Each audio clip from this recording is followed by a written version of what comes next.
Welcome back to another technical video. Today, we'll be going through your question, answering it, and hopefully finding that solution you need.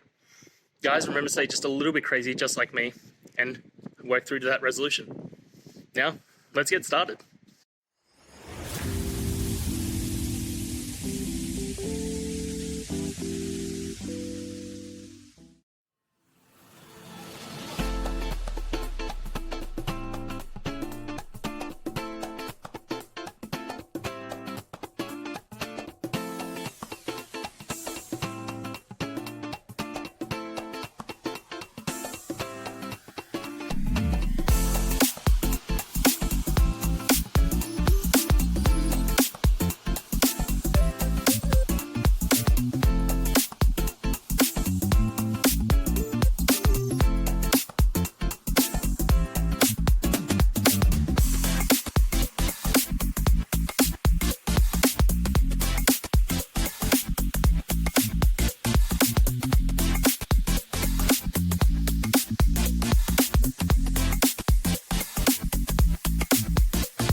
And that's it, guys. I hope that's found the answer that you were looking for and you got through to that solution.